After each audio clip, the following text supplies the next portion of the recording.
Republican Congressman Jeb Hensarling from Texas had no answer for why Republicans won't vote for middle-class tax cuts. He was on CNN with Soledad O'Brien, and she asked him multiple times, well, hold on a second, why can't you just vote for the middle-class tax cuts no matter what else happens? Why are you holding this entire fiscal cliff deal hostage? He had no answers. 2 occasions. Now, you have to listen carefully here, because if you fall for getting lulled into this idea that, oh, he's saying things, his mouth is moving, and he's mentioning buzzwords, you might be tricked into thinking that Jeb Hensarling is actually saying something here. He's not, Lewis. He's not answering at all. Let's listen to the words he uses. We just don't know. Give us an answer, Jeb. Take a listen.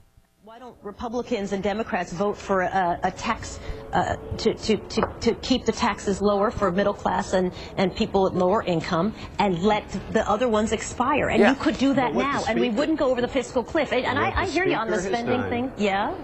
Go ahead. What the Speaker has done is exactly what the President claimed he wanted. The Speaker has put on the table a balanced approach. The President previously said, oh, I want to raise the top 2 states for $800 billion worth of revenue, and I want a balanced approach with roughly $3 of spending reduction for every $1 tax. Listen, is there an answer in there? The question is, why can't you just vote to make sure the middle class and lower income tax cuts don't expire? He talks about John Boehner's proposal. He talks about dollars of revenue increase versus spending cuts. There's not an answer in there. There's just not an answer. And it's a very easy answer at that. All he has to say is the reason why we don't want to do that is because if we let those tax cuts, if we keep the tax cuts for 98% of people and forget the other 2, the Democrats will have won. We don't have to do anything else. They won't have to do anything else after that point, and they've already won. That's all he has to say. Well, that's the truth. He's not going to say that. Clearly. All right, let's continue, because there's another chance here, Lewis, for him to answer the question, but he still doesn't.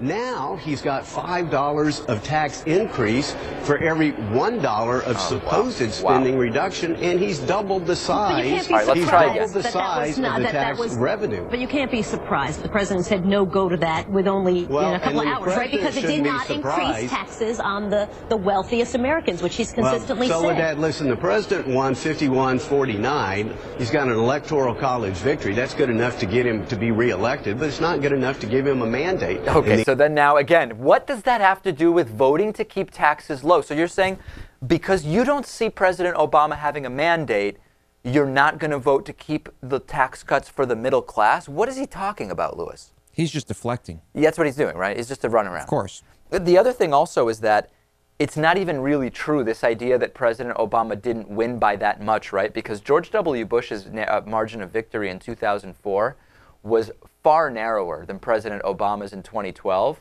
And Hensarling thought that the 2004 margin was enough of a mandate to privatize Social Security. Maybe we just need to be ignoring Congressman Hensarling. Maybe that's what we're finding out. I love how he calls it an electoral college victory, like he lost the popular vote. Right. No, he also won the popular vote. You know what's funny? He's in the House of Representatives.